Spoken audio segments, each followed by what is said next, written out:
వి gold trusted gold buyers. మీరు తాకట్టు పెట్టిన బంగారాన్ని విడిపించి ఈ రోజు ఉన్న మార్కెట్ ధరకు కొనబడును.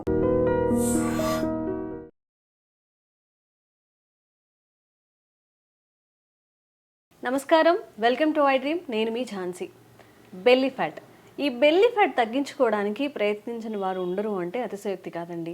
చాలామందికి ఇప్పుడు లైఫ్ స్టైల్ వల్ల కానివ్వండి, సెడెంటరీ లైఫ్ స్టైల్ అంటూ ఉంటారు.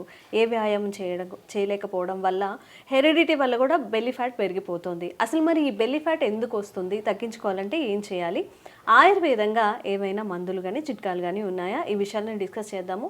ప్రస్తుతం మనం 40 ఏళ్ల సుదీర్ఘ అనుభవం కల్లా ఆయుర్వేద వైద్యులు డాక్టర్ బాలకిషన్ గారి దగ్గర ఉన్నాము. నమస్కారం అండి. నమస్కారం. ఎలా ఉన్నారు సార్? ఫైన్. సార్, అయితే బెల్లీ ఫ్యాట్ ఇంతకుముందు మీ జనరేషన్లో మీ ఫాదర్ కానీ, మీ గ్రాండ్ ఫాదర్ కానీ, మీ మదర్, గ్రాండ్ మదర్ వాళ్ళు ఫేస్ చేయని ప్రాబ్లమ్స్ అన్నీ కూడా ఇప్పుడు ఫేస్ చేస్తున్నాము. సో ఈ బెల్లీ ఫ్యాట్ అసలు ఎందుకు వస్తుంది? ఓన్లీ లైఫ్ స్టైలా, ఓన్లీ ఫుడ్ హ్యాబిట్స్ వల్లనే వస్తుందా? ఈ చాలా మంచి ప్రశ్న ఇస్తారు. ఏంటి బెల్లీ ఫ్యాట్స్ ఎందుకు వస్తున్నాయి? వంశపారంపర్యమా లేదా మనం చేస్తున్నటువంటి అలవాట్ల, మనం జీవిస్తున్న జీవన శైలి అని ఇక్కడ ఓన్లీ ఫర్ ఏంటంటే జీవన శైలి మాత్రమే చెప్పాలి. జీవన శైలి అంటే జీవిస్తున్న జీవన విధానం కరెక్ట్గా లేదని చెప్పాలి. ట్రాక్ తప్పిపోయింది, కరెక్ట్గా లేదు. సో కారణాలు ఏంటి అంటే నిద్ర, ఆహారం ఈ రెండు కూడా లోపించాయి. దానివల్ల ఫ్యాట్స్ పెరగడం, విపరీతంగా పెరిగిపోవడం సంభవిస్తుంది. Belly fats not only middle age, even though కౌమార దశ పిల్లల్లో కూడా కనిపిస్తుంది ఈ మధ్య కాలంలో. 20s లో ఉన్న వాళ్ళకు కూడా అక్కర్లేదు, 10, 15, 12 ఇయర్స్ 12 ఇయర్స్ పిల్లల్లో కూడా కనిపిస్తుంది. ఫ్యాటీగా ఉంటున్నారు ఎక్కువ. కారణాలు ఏంటి అని చూస్తే అసంబద్ధమైన ఆహారం, అసంబద్ధమైన నిద్ర అని చెప్పాలి. ఇక్కడ ఏమవుతుంది మరి అంటే సరైన నిద్రా వేళలు లేకపోవడం ప్రధాన కారణం అని చెప్పచ్చు. ఏ పని లేకపోయినప్పటికీ సహజంగా 11-12 గంటల తర్వాత మాత్రమే పడుకుంటున్నారు ప్రస్తుతం ఇప్పుడున్న పరిస్థితుల్లో. సరే, ఓకే, కొంతమందికి night duties, night shift work ఉంటుందేమో, వాళ్ళు ఉండడంలో ఒక అర్థం ఉంది. కానీ ఇంట్లో ప్రతి వాళ్ళు, పిల్లల నుంచి పెద్ద వాళ్ళ వరకు అందరూ కూడా 11-12 గంటలకు పడుకుంటున్నారు, 11 o'clock. సో ఉదయం మళ్ళీ ఎప్పుడు లేస్తున్నారు? ఇంట్లో ఉండే వాళ్ళు అయితే 11-12 గంటలకు లేస్తున్నారు. అలా లేదా కొంతమంది త్వరగానే 5-6 గంటలకు లెగుస్తున్నప్పటికీ నిద్ర సమయం సరిపోతుంది. So it is the major problem అన్నమాట. అది కూడా కారణం, నిద్ర సమయం. మరి నిద్ర సమయం ఎలా ఉండాలి అని చూస్తే సాయంత్రం రాత్రి వేళల్లో 8 నుంచి హార్డ్లీ 9-9:30 కల్లా నిద్ర పడాలి, నిద్రకు ఉపక్రమించాలి. ఉదయం మళ్ళీ 5-6 గంటల లోపు నిద్ర లేవాలి తప్పనిసరిగా. మరి ఎలాగో ప్రతి మనిషికి 8 గంటల నిద్ర అవసరం. కొంతమంది అడగొచ్చు, ఏది 8 ఏంటి, మేము 10 గంటలు నిద్రపోతున్నాం అని చెప్పి కూడా అనొచ్చు. ఏది 12 గంటలకు పడుకుంటున్నాం, 12 గంటలకు లేస్తున్నాం, 12 గంటలు నిద్రపోతున్నాం మేము అనొచ్చు. కానీ అది ఎంత మాత్రం కరెక్ట్ కాదు. సరైన నిద్ర వేళలు పాటించాల్సిన అవసరం ఇక్కడ ఉంది, ఖచ్చితంగా పాటించాలి. సార్, జనరల్గా మీరు చెప్పిన ప్రకారం అయితే 8 to 10 అనేది 8 to 9:30 అన్నారు మీరు, అసలు అసంభవం. ఎందుకంటే ఆఫీసెస్ అయిపోయే వరకే 7:30, 8 ఆఫీస్లోనే అవుతుంది.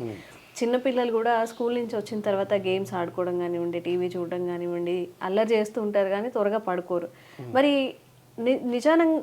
నిజానికి నిద్ర వల్లనే ఇన్ని దుష్ప్రయోజనాలు ఉన్నాయా? అసలు ఏంటి, ఏమి ఆరోగ్యకరమైన డిసడ్వాంటేజెస్ ఉంటాయి లేట్గా పడుకోవడం వల్ల?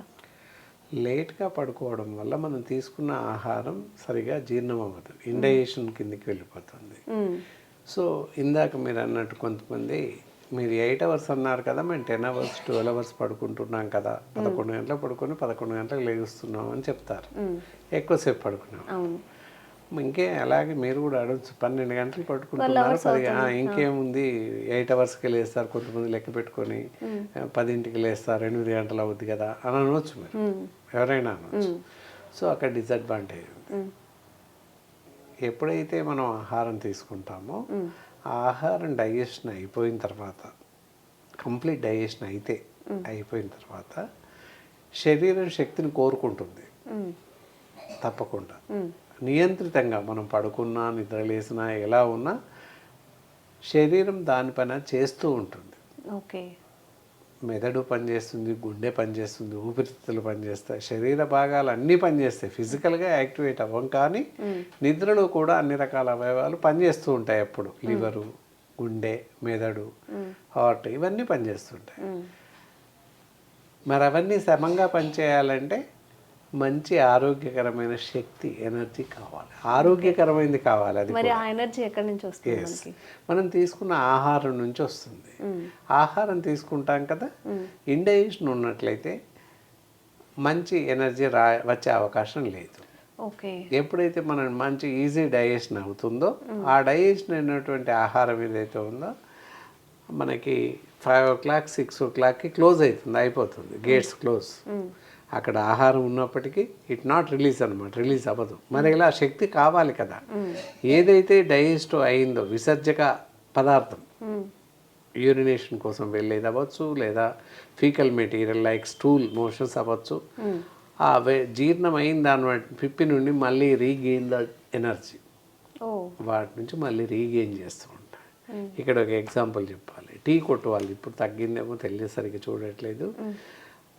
టీ చేశాక వడగట్టినటువంటి టీ పౌడర్ పక్కన పెట్టేసేసుకొని ఈ పడేసేటటువంటి టీ పౌడర్ వేసేసి కొంత వేసి కొంత మామూలు పౌడర్ వేసి చేస్తూ ఉంటారు. దానివల్ల ఏంటి, టీలో సరైనటువంటి ఎనర్జీ రాదు అని అర్థం. చేస్తుంటారు టీ కొట్లలో చాలా వాళ్ళు. సో అలాగే ఇక్కడ కూడా విసర్జక పదార్థం ఏదైతుందో వాటి నుంచి మళ్ళీ శక్తిని తీసుకుంటుంది. శరీరానికి శక్తి కావాలి కదా, విసర్జక పదార్థం నుంచి తీసుకుంటుంది. సో అందువల్ల విషవాయువులు శరీరంలో నిండిపోతాయి, అందువల్ల అనారోగ్యం తలెత్తుతుంది. ఓకే. ఇప్పుడు చెప్పండి, ఎప్పుడు నిద్రపోవాలి? ఇప్పుడు డైజెషన్ ప్రాబ్లమ్స్ వల్ల కూడా మళ్ళీ మనకి ఆరోగ్య సమస్యలు వస్తాయి. ఎస్, దానివల్ల మలబద్ధక సమస్య ఏర్పడుతుంది, ఆకలి తగ్గిపోవడం, ఆకలి పెరిగిపోవడం, ఇలా రకరకాల సమస్యలు వస్తుంటాయి. సో అందువల్ల నిద్ర కరెక్ట్గా ఉండాలి. ఇంకా ఆహారం విషయంలోకి వద్దాం. ఆహారం ఎలా తీసుకోవాలి, ఎలాంటి ఆహారం తీసుకోవడం వల్ల బెల్లీ ఫ్యాట్ వస్తుంది ఇక్కడ చూడాలి. చాలామంది ఆహారం అవసరం ఉన్నా లేకున్నా తింటూనే ప్రతి ఏదో ఒకటి తింటూ ఉంటారు. ఎప్పుడు దవడ కదులుతూనే ఉంటుంది, ఏమాత్రం ఖాళీ లేకుండా తింటూ ఉంటారు. అలా తినడం కరెక్ట్ కాదు. అలా అని అసలే తినకపోవడం కూడా అనారోగ్యమే. చాలామంది ఏం చేస్తున్నారు, బెల్లీ ఫ్యాట్ వస్తుంది, అది వస్తుంది, ఇది వస్తుందని ఈ మధ్యకాలంలో ఆహారం పూర్తిగా మానేస్తున్నారు. తినకూడదు అని మొత్తం మానేస్తున్నారు. ఇందాక చెప్పినట్టు ఆయిల్ ఫుడ్ తీసుకోకూడదు, నెయ్యి తీసుకోకూడదు, ఇవన్నీ తీసుకోవడం వల్ల ఫ్యాట్ ఎక్కువ పెరుగుతుంది, దానివల్లనే మేము బరువు పెరిగిపోతున్నాం, లేదా ఫ్యాట్ పెరుగుతుంది, బెల్లీ ఫ్యాట్ అందుకే వచ్చింది అని చెప్పేసి చాలామంది పూర్తి ఆహారం మానేస్తున్నారు. అలాంటి సమస్య, అలాంటి వాళ్ళని మీరు చూస్తుంటారు కదా సార్. మరి ఆరోగ్యంగా ఉండాలి అంటే కరెక్ట్గా పడుకోవాలి, కరెక్ట్గా తినాలని మీరే చెప్తున్నారు. మరి ఎలాంటి ఆహారం తీసుకుంటే, అంటే అందరికీ మైండ్స్ పెరిగిపోయాయి, ఇప్పుడు నెయ్యి తింటే ఆరోగ్యం పాడవుతుంది అంటారు. మీరు అన్నట్టుగా వేరుశనగ నూనెలు ఇవి తీసుకున్నా కానీ ఎక్కువ హెల్త్కి డిసడ్వాంటేజెస్ ఉంటాయి అని చెప్తూ ఉంటారు. ఏ టైంకి తినాలి, ఎక్కడితో ఆపాలి? ఇక్కడ ఏంటి అంటే ఆహారం తీసుకోవాలి, అసలే తీసుకోకపోవడం వల్ల బరువు తగ్గకపోగా, అంటే బెల్లీ ఫ్యాట్ తగ్గకపోగా ఇతర అనారోగ్య సమస్యలు తలెత్తే అవకాశాలు చాలా ఉన్నాయి. దానివల్ల ఏంటి, సర్క్యులేషన్ ఆఫ్ బ్లడ్ తగ్గడం, దానివల్ల న్యూరలాజికల్ డిజార్డర్స్ రావడం, జ్ఞాపక శక్తి తగ్గిపోవడం, వినికిడి శక్తి తగ్గిపోవడం, ఏ పని చేయలేకపోవడం, ఇవన్నీ సమస్యలు తలెత్తే అవకాశం ఉంది. ఏది భోజనం పూర్తిగా మానివేయడం వల్ల. నేను పళ్ళరసం తీసుకుంటున్నాను లేదా పళ్ళు తాగే ఉంటున్నాను, రకరకాల పళ్ళు తిని తినట్లేదు బరువు తగ్గాలని అని చెప్పేసి చెప్తూ ఉంటారు. నేను ఒక 6 కిలోమీటర్లు నడుస్తూ ఉన్నాను రోజు, అయినా బరువు తగ్గట్లేదు, ఇలాంటి ఆహారం తీసుకుంటున్నాను, మొత్తం ఆహారం అనేసి చిరుధాన్యాలే తింటున్నాను, లేదా రాగి జావనే తింటున్నాను బెస్ట్గా, ఇలా రకరకాల కామెంట్ చెప్తున్న వాళ్ళు ఉన్నారు, మీరు విని ఉంటారు. సో ఇది ఏమాత్రం కరెక్ట్ కాదు. అసంబద్ధమైనటువంటి ఆహారం అని ఇందాక పైన చెప్పుకున్నాం, ఇదంతా కూడా అసంబద్ధమైన ఆహారం. ఇలా ఆహారం తీసుకోవాలి, కానీ ఆహారం తీసుకుంటూనే బెల్లీ ఫ్యాట్ని తగ్గించుకోవాలి. అది ఎలా, ఇక్కడ అదే ఆలోచించాలి. ఎలా తీసుకోవాలి ఆహారం? 8 గంటల నుంచి 10 గంటల లోపు అల్పాహారం ఏదైనా తినండి, ఇడ్లీ తినండి, వడ తినండి, పూరి తినండి, అయినా బరువు పెరుగుతుంది. ఉదయం టైంలో అట్లీస్ట్ 10 లోపు బ్రేక్ఫాస్ట్ చేయాలి, తప్పకుండా తినాలి. అవి కాకపోతే ఇంత రైస్ తినాలి, సరిపోతుంది. రైస్ తిన్నా నష్టం లేదు, లెమన్ రైస్ లేదా డైరెక్ట్ రైస్ ఏదో ఒకటి తినేసేయచ్చు, పచ్చడి అన్నమో లేదా పెరగనమో ఏదో తినేసేయచ్చు, నష్టం లేదు. ఇక మధ్యాహ్నం వేళలో ఈ బిఫోర్లో మళ్ళీ బ్రేక్ఫాస్ట్ తర్వాత ఎలాంటి ఆహారం తీసుకోకూడదు. ప్రతి భోజనానికి మధ్యలో 4 అవర్స్ లిమిటేషన్ టైం ఉండాలి. మీరు అడిగారు టైం ఏంటి అని, ఇది అయితే మధ్యాహ్నం భోజనం 12 గంటల నుంచి 2 గంటల లోపల ముగించాలి తప్పనిసరిగా. అంటే 8కి తిన్నవాడు 12కి తింటాడు, 9కి తిన్నవాడు 1, ఈ విధంగా టైం అన్నమాట, షెడ్యూల్ టైం. ఆ విధంగా ఎవరికి వారుగా నిర్దిష్టంగా సమయం నిర్ధారించుకోవాలి. 12 గంటలకి తినాలని కాదు, అందుకే లిమిటేషన్ చెప్పాము. ఒక్కో టైంకి వాళ్ళ డ్యూటీ పరంగా, వాళ్ళు చేస్తున్న పనుల పరంగా ఆ సమయాన్ని కేటాయించుకుని ఆ విధంగా ఎవ్రీడే తింటుంటాం అదే టైం. ఎందుకంటే మా విషయంలో తీసుకుంటే ఎక్కడైనా డాక్టర్స్ ఎవరైనా కూడా 3 గంటల లోపల భోజనం చేయలేడు, అస్సలే చేయలేము. లంచ్ అది వెరీ మిరాక్యులస్ అనమాట, అస్సలు చేయలేము.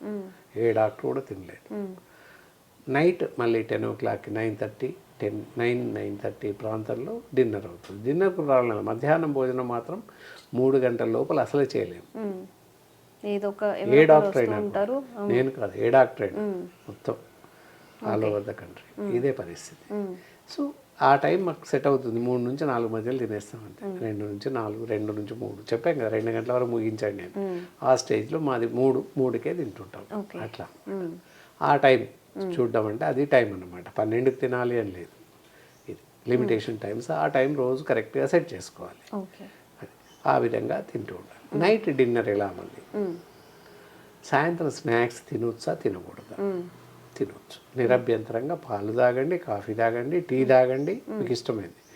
లేదా ఏదైనా పళ్ళు రైస్తో పాటు లేదా బ్రేక్ఫాస్ట్తో పాటు పండ్లు తినాలి.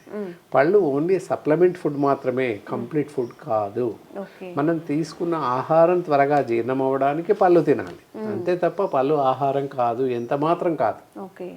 రాత్రి ఎంటీ స్టమక్ అండి, ఖాళీ అరటిపండు తిని పడుకున్నానని చెప్తుంటారు చాలామంది, లేకపోతే సంత్రా తిని పడుకున్నాను, అది అసలే డైట్ కాదు. కనుక తప్పకుండా ఆహారం తీసుకొని తదనంతరం పళ్ళు తినాలి. అప్పుడు మనం తీసుకున్న ఆహారం జీర్ణం అవుతుంది. అది నైట్ కూడా అన్నం తినేయచ్చు. ఏ టైంకి తినాలండి నైట్? ఇప్పుడు 2 o'clockకి మనం అక్కడికే వస్తాం. 2, 4, 6 అంటే 7 నుంచి 10, 9:30, 10 లోపు. ఎస్, 7 నుంచి 9:30 లోపు భోజనం ముగించాలి. ముగించాక మినిమం అరగంట నుంచి గంట సమయం ఇవ్వాలి. రాత్రి భోజనం తర్వాత మినిమం గంట సేపు టైం ఇచ్చేసి తర్వాత ప్రశాంతంగా నడవాలి 10 నిమిషాలు. వాకింగ్ ఎలా అంటారు, శారీరకంగా ఎక్సర్సైజ్ అవసరం బెల్లీ ఫ్యాట్ ఉన్న వాళ్ళకి. ఎవరికైనా కూడా చాలా మంచిది. ప్రతి మనిషి కూడా ఉదయం లేవగానే ఒక అరగంట సేపు నడవాలి. బ్రేక్ఫాస్ట్ తర్వాత 10 నిమిషాలు నడవాలి. మధ్యాహ్నం భోజనం తర్వాత 10 నిమిషాలు నడవాలి. రాత్రి భోజనం తర్వాత 10 నిమిషాలు నడవాలి. ఆ తర్వాత గంటకి పడుకోవాలి. ఇది పడుకునే సమయం, భోజన విరామం సమయం. ఆ విధంగా చేస్తే మనం చేసే అలవాట్ల వల్ల, మనం తీసుకునే ఆహారం కానివ్వండి, జీవనశైలి కానివ్వండి, ఈ విధంగా చేస్తే బెల్లీ ఫ్యాట్ రాకుండా, బరువు పెరగకుండా మనని మనం కాపాడుకోవచ్చు. మరి ఆయుర్వేదంలో ప్రతి దానికి మందు ఉంది అని చెప్తుంటారు. మరి బెల్లీ ఫ్యాట్ తగ్గడానికి మీరు ఇప్పుడు చెప్పిన ఆహారపు అలవాట్లు మన నిద్రని సెట్ చేసుకుంటే సరిపోతుందా? ఏదైనా మందులు ఉన్నాయి? మందులు ఉన్నాయి. మీరు ఇంకొకటి అడిగారు, నెయ్యి తినొద్దు అని చెప్పేసి అందరూ అంటుంటారు. ఏంటంటే బెస్ట్ ఫ్యాట్, మంచి కొలెస్ట్రాల్, గుడ్ కొలెస్ట్రాల్ అంటారు, HDL లెవెల్స్ అంటారు, HDLs. గుడ్ కొలెస్ట్రాల్ ఏంటి అంటే నెయ్యిలో ఉంది, పాలల్లో ఉంది, పెరుగులో ఉంది. కనుక నెయ్యి తీసుకోవచ్చు. తినకూడదు చీజ్, బటర్ వేరే ఉంటాయి, చీజ్, డాల్డా, వనస్పతి ఉంటాయి, అలాంటివి తినకూడదు. అవి తినడం వల్ల చెడు కొలెస్ట్రాల్ పెరుగుతుంది, అందుకని అవి తినకూడదు. నెయ్యి తినొచ్చు, మొదటి 2 ముద్దలు తప్పకుండా విరివిగా, ప్రతిదీ కూడా మితంగా తినాలి. మొదటి 2 ముద్దలు ఎవ్రీడే నెయ్యితో తినండి, ఏమవ్వదు. We have to take. నేను తింటాను. తినడం వల్ల ఆకలి పెరుగుతుంది, బ్రెయిన్ పవర్, బ్రెయిన్ షార్ప్గా ఉంటుంది, జ్ఞాపక శక్తి పెరుగుతుంది, బ్రెయిన్ చురుగ్గా పనిచేస్తుంది నెయ్యి తినడం వల్ల. అర్థమైంది అనుకుంటాను. నెయ్యి వల్ల ప్రయోజనం అది. కంటి చూపు పెరుగుతుంది నెయ్యి వాడడం వల్ల. ఇక్కడ ఇన్ని చిట్కాలు, ఇన్ని రకాల పద్ధతులు చెప్పాము, ఆహార నియమాలు, నిద్ర, ఇవన్నీ చెప్పాము, చిట్కాలు చెప్పాము. ఇవన్నీ చేసినాక ఎక్సర్సైజ్, వాకింగ్ చేయాలి. బెల్లీ ఫ్యాట్ ఉన్న వాళ్ళు అబ్డామినల్ ఎక్సర్సైజ్ చేయాలి. ఎక్సర్సైజ్ ఎలా చేయాలి, ఏం చేయాలి, ఎట్లా చేస్తే మంచిది అంటే తప్పకుండా మాలాంటి ఎక్స్పర్ట్ డాక్టర్స్ అబ్జర్వేషన్లో మాత్రమే, వాళ్ళ ఆధ్వర్యంలో మాత్రమే ఎక్సర్సైజ్ చేయాల్సిన అవసరం ఉంటుంది. ప్రతి వాళ్ళు చేయవచ్చు. అయితే అబ్డామినల్ ఎక్సర్సైజ్ సిస్టమేటిక్ టైంతో చేస్తే బెల్లీ ఫ్యాట్ పెరగకుండా నియంత్రణలో ఉండేలాగా సూచిస్తాం. దానికి కాను బెస్ట్ ఆఫ్ బెస్ట్ మెడిసిన్స్ ఉన్నాయి. వెయిటెక్స్ పౌడర్ అని ఉంది, ఇది బరువు తగ్గుతుంది, అలాగే బెల్లీ ఫ్యాట్ కూడా తగ్గుతుంది. అలాగే ఇక్కడ వచ్చేసి ఫ్యాటెక్స్ అని పౌడర్ ఉంటుంది, ఫ్యాటెక్స్ పౌడర్. అలాగే ఫ్యాటెక్స్ డ్రాప్స్ ఉంటాయి. ఆ డ్రాప్స్ ఏంటంటే ముక్కులో, 2 ముక్కుల్లో ఉదయం పూట వెల్లెక్ల పడుకొని ముక్కులలో 5 చుక్కలు వేసేసుకోవాలి. ఫ్యాటెక్స్ డ్రాప్స్ ఉంటాయి, వేసుకొని వెల్లెక్ల పడుకొని ఉదరం పైన పొట్ట ప్రాంతంలో ఏదైతే ఫ్యాట్ అనుకుంటున్నా ఆ ప్రాంతంలో ఫ్యాటెక్స్ ఆయిల్ వేసి జిగురుగా ఉంచాలి. పూర్తి ఇంకేలాగా జిగురుగా ఉంచేసి దానిపైన ఈ ఫ్యాటెక్స్ పౌడర్ చల్లాలి. ఇలా స్ప్రింకిల్డ్ చల్లేసి పైన ఇలా జెంటిల్ రొటేట్, పౌడర్ అంతా ఇంకిపోయి రాలిపోతుంది. అప్పటి వరకు ఒక 5-10 నిమిషాలు అలా రాస్తూ ఈ మందులు వాడుతూ ఉన్నట్లయితే బెల్లీ ఫ్యాట్ క్రమంగా తగ్గుతుంది. This is the treatment. Okay. So A disease వచ్చినా అండి, ఇప్పుడు బెల్లీ ఫ్యాట్ డిసీజ్ అని అనుకోవాలి, ఎందుకంటే 10 మందిని తీసుకుంటే 9 మందిలో బెల్లీ ఫ్యాట్ ఉంటుంది కాబట్టి ప్రతి నలుగురిలో ఒకరికి ఉన్నారట. నివేదిక. సో మన ఆహారపు అలవాట్లు, మనం నిద్రపోయే టైమింగ్స్ని సెట్ చేసుకొని కొంచెం హెల్తీగా తినడానికి ట్రై చేస్తే బెల్లీ ఫ్యాట్ తగ్గుతుంది, ఆరోగ్య సమస్యలు కూడా రాకుండా ఉంటాయి. థ్యాంక్ యూ గురుగారు. నమస్కారం అండి.